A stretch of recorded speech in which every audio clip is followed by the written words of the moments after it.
Welcome back to the Joe Miller Show, KOAN Hot Talk, 95.1 FM, 1080 AM. I'm excited to introduce to you Charles Ortel. Charles has been a published columnist and media personality for years. You've probably seen some of his articles in the Washington Times, Breitbart. He's been on CNBC, I believe Fox as well. We just put up an article that Mr. Ortel published on Breitbart about the growing threat of Iran and Russia. He also graduated from that same unnamed school on the East Coast that I attended, although many years before. Mr. Ortel, welcome to the show.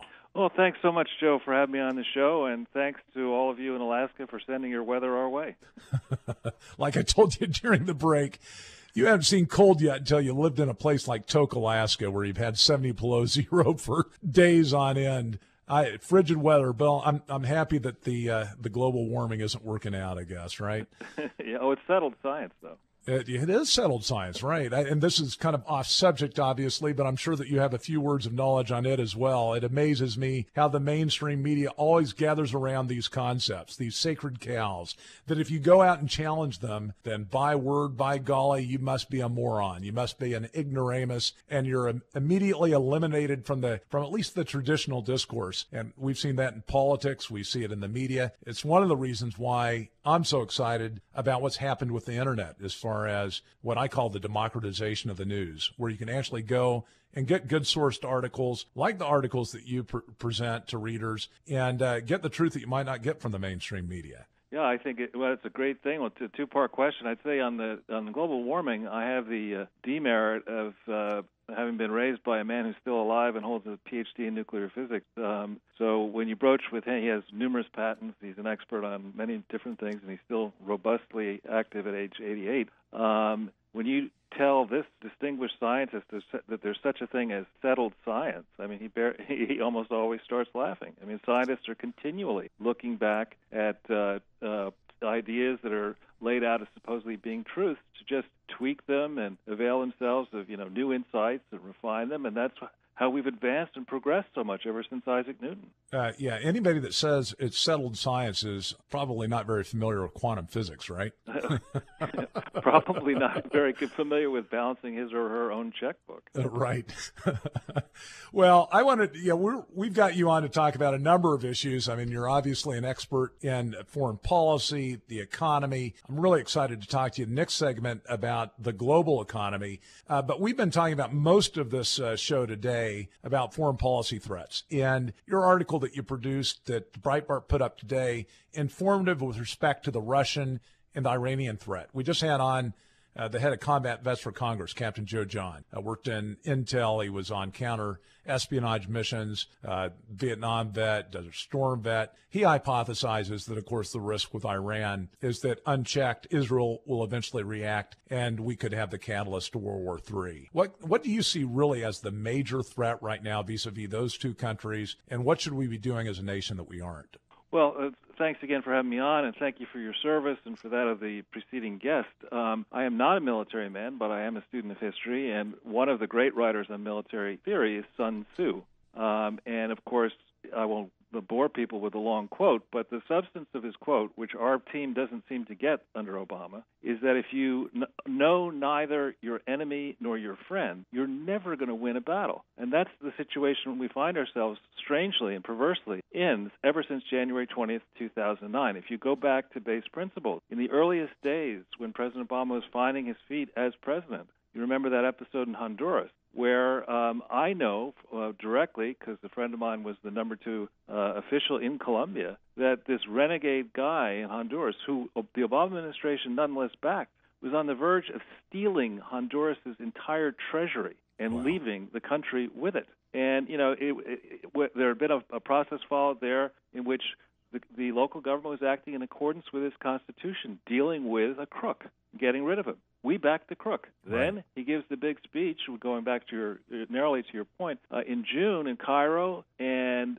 decides ultimately to engage in regime change there, but strangely and perversely backing a band of thugs. And, you don't need to trust me on this. Go and study the history of Iran. You mentioned on the Internet. There are all sorts of excellent sources. I put links in this latest article to them. Iran, under this gang of thugs, is certainly not a reliable peace partner. So who's been negotiating with these people? There are rumors in the press by credible sources in the press, credible academic people, vetted people, who suggest that somebody in the Obama administration has been negotiating possibly with former Foreign Minister Ali Akbar Velayati. Look his name up, and I provide a link to that. He is directly tagged personally by Interpol as somebody responsible for the most egregious bombing targeting Argentinian Jews in Buenos Aires. And I think it was 1994. Right, and that killed how many people? It killed 85, but I think it wounded another 300. Yeah, massive explosion. And they've actually been able to figure out, the sleuths getting into this, Interpol and others, that this man Velayati personally ordered that bombing. You know, and I'm sorry, I'm not big enough of a person to believe that it would make sense to hold back-channel talks with that man to try to figure out what to do in a region as complicated as the Middle East, where, frankly, Republicans and Democrats have failed since 1979, if not since before then. So what is the Persian aim in the Middle East? What's Iran's aim? What do they want to do, and why is it destabilizing? Well, so the Persian aim is the first issue to get around is that they are, as people may know, most Persians follow a strand of Islam, which is referred to as the Shia strand. It is a minority of all Muslims. So the Iranians would argue that it is a more, I hate using this word, nuanced view of Islam. It is somewhat more modern, more cultivated. And, of course, Iran has a long history prior to the introduction of Islam. So the Iranians see themselves as a cultured, ancient society, able to teach the world a lot of new lessons. And they look askance, in the main, at their Sunni brethren. So what the Iranians have been trying to do, they furthermore view themselves as horribly aggrieved by the United States and Europe, starting really, I would say, with what we did supporting the Shah, right, and then in all of the machinations back and forth after 1979, when we encouraged Saddam Hussein, armed Saddam Hussein, and engaged in a practice that ultimately killed many hundreds of thousands of Iranians. So there's a lot of ancient animosity going back to 79 and afterwards in Iran against us. In addition, the Saudis in particular, there will be no reconciliation with the Saudi monarchy in Iran. It's an impossible. You can't square that circle. And why is that? Is that just the history of the strategic competition between the two, or is there something else behind the scenes that don't really meet the eye? Oh no, it goes all the way back. If you look at the Wahhabi versions, the Wahhabi is the strict strand of Islam that is practiced in Saudi Arabia. It is, in theory, a return to the essential roots of Islam, to the very first principles of Islam. It is a strict, stark, austere interpretation, which, among other things, says you should not revere any one human being. You have to revere Allah himself, itself. And the Shia don't believe that. They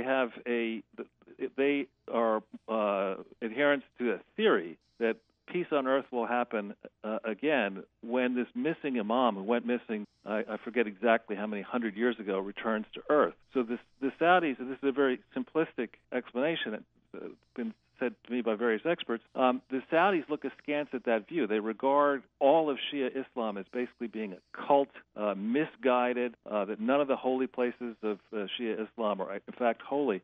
And so it's a bitter war that's not going to get fixed by having John Kerry or Barack Obama or Hillary Clinton or any Westerner set up a kumbaya session in some nice European resort to talk it through. I mean, it's just something that can't be reconciled. One of them is right, one of them is wrong, and they've been fighting for a long time. So it may have suited these strategists to believe that we can play the Shia off against the Sunni, and that kind of a strategy will work for a time. But I don't think anybody in the Middle East is falling for that anymore, and I don't think that watching the Obama administration, anybody believes that so long as he's president, America can be trusted to honor its obligations. Right. In fact, there have been too many cases where the United States hasn't honored its obligation vis-a-vis its allies and other. I mean, the lack of trust now internationally, especially in what happened in Libya. I can't imagine that we would have the same sort of support that we've had historically. And, of course, then you've got Obama with his own little agenda that seems to even be independent of some of those breaches of trust. I want to talk about more on the Middle Eastern issues that we're faced with, what you believe potential solutions are, and then we'll move into the global economic scene because I think you've got some very interesting insights on that as well. Stay with us. The Joe Miller Show. Back with you in a few minutes. Welcome back to KOAN Hot Talk 1080 AM 95.1 FM. You're listening to the Joe Miller Show, and we have Charles Ortel with us.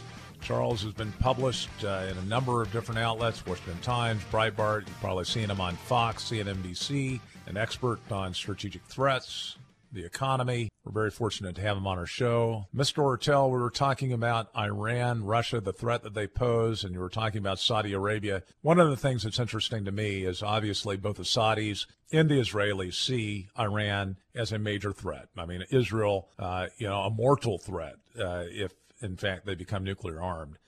Is there continuing cooperation between Saudi and Israel to curtail or contain Iran?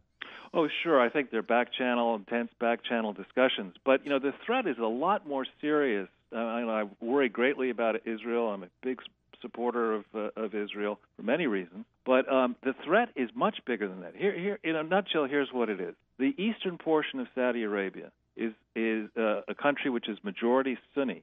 The eastern portion is where all of the oil and energy resources are. That province has a lot of Shia in it. If you talk to official Sunni people, they'll say, well, no, the Shia presence is actually quite small. If you talk to security experts who don't have as much of a national axe to grind in it, they'll tell you that there are a lot of potential, saboteurs, frankly, where all the oil is.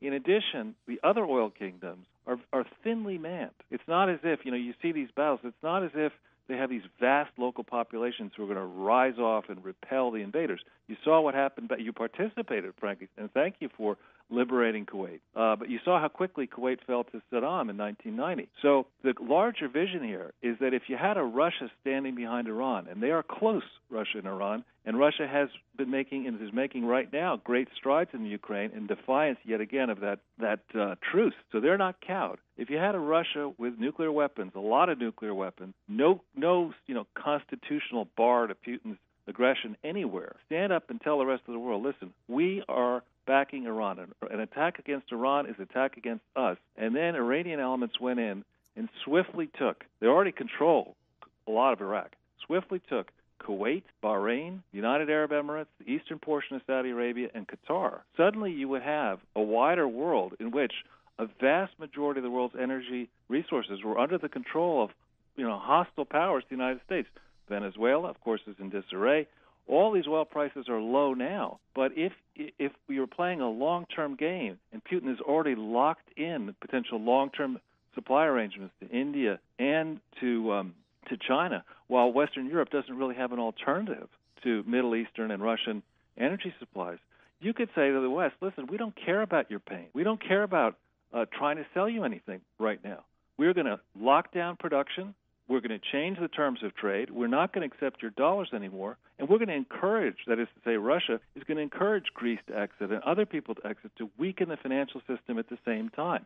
President Obama has operated so inexpertly, shepherding America's position and the Western position around the world since the dread days, January 20th, 2009, when he did get a rough hand to start with. He has done just about everything wrong that could be done. And if you go back to January 27th, 2009, and read Vladimir Putin's speech to the World Economic Forum, it's published, it's online, you will see that he understood then the West's vulnerability. We have more debt. We have the dramatic trillions more in debt now. We have a fractured alliance. We have a leader who's spied on friends and enemies alike. We have an atmosphere of distrust. We have a man who doesn't make the right decisions, who surrounded himself by unvetted, inexperienced, and incompetent people. And against him, we have devious, tough foes. Right. But, Iran, of course, fought that war that you mentioned in the last segment against Iraq. They were stalemated for years. So, the only way that this could be successful, unless Iran has undergone a massive modernization program with their military in recent years, would be with the help of Russia. It requires Russia's direct involvement, right? No. Iran has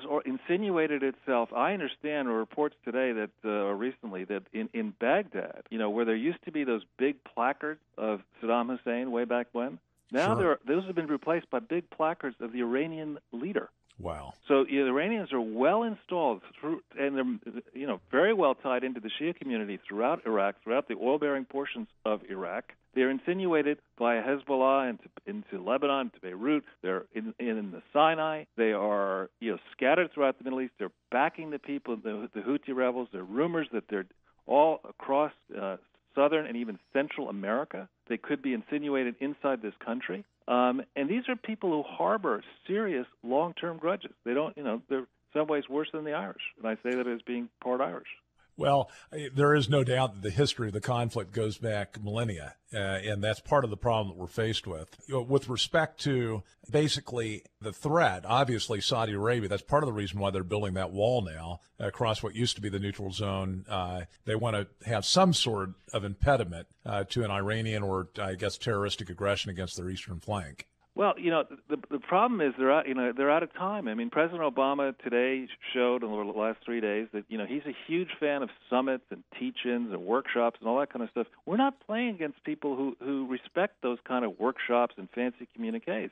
I mean, this is a real-time effort. As we speak, just before I came on, I was checking breaking developments. As we speak, Russia is thumbing its nose and expanding its supplies of arms, material, and weaponry to secure a land bridge from Russia into the Crimea. Right now they're doing that in defiance of the, and as to their financial position, everyone keeps talking about, well, Russia's got a weak financial position. That is baloney. They have tremendous foreign exchange reserves. Vladimir Putin, at last count, was reported to have personally $200 billion in foreign exchange. There's no one else in the world has half that. So what's the solution? Well, in a perfect world, President Obama would wake up tomorrow morning and realize that he'd made some horrific mistakes, go to experts who really knew how to solve this, and, achieve a bipartisan aggressive response against ISIS, against Russia, against other rising enemies. We know that's not going to happen. This is a stubborn, arrogant, and frankly ignorant when it comes to foreign policy and economics man. And so nothing positive, I don't think, is going to happen under his watch, which will last through January 20th, 2017. And the rest of the world knows that. Friends, enemies, and rivals. So, we're going to have to clean up, assuming, he doesn't find somebody to replace him who's the same sort of person, and assuming that conservative economic, wise foreign policy, reasonable social person can win on the Republican/conservative ticket, we're going to have a gigantic mess to clean up starting January 20th, 2017. And, of course, the Europeans aren't going to do anything to curtail Russian aggression in Ukraine between now and then. Well, the way I think that, I've been arguing for a long time that the European Union makes absolutely no sense the way it's organized now. They've taken a whole bunch of horrible bureaucracies, piled new bureaucracies on top of them, been fiscally irresponsible. They have not spending enough money militarily. So when you prize apart this great combination, you've taken however many countries they are together, you just made an even bigger, over-leveraged, deficit-racked, aging mess of things. So the European Union is a bit like NATO, in that the countries that matter are Germany and France. France is seriously messed up. Germany has some hope because it's a net exporter of value-added equipment. Germany could make a go of it independently. I don't know about France, but so many of the other countries, Italy, Spain, and a lot of the other ones are small. They're just not viable without changing their cost structure, changing their way of doing things, recognizing that machines and software are taking jobs away from expensive people everywhere around the world. So what kind of leverage does Russia have over at least the eastern part of Europe with gas imports that, some say are absolutely critical to the continued economy, utilities, in, I guess, primarily former Warsaw Pact countries? Well, they have massive leverage. It's a good thing we've managed to get this far through the winter because, I guess spring is, 60 days away from portion. Spring comes later, I think, to portions of Central Europe. But Europe can't cure its dependence on Russian energy for years.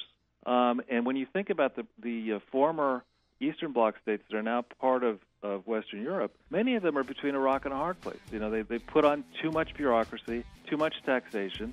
They need to head, frankly, back to Russia. Well, we're going to talk more about the impact of the global economy. That clearly is going to be impacted by what happens with some of these conflicts throughout not just the Middle East, but also Ukraine. But I'm anxious to hear your perspective as to where we're headed on the international level, perhaps even boil it down to what that means for the United States. Look forward to talking to you a little bit more here in just a few minutes. Be back with you at the Joe Miller Show after this.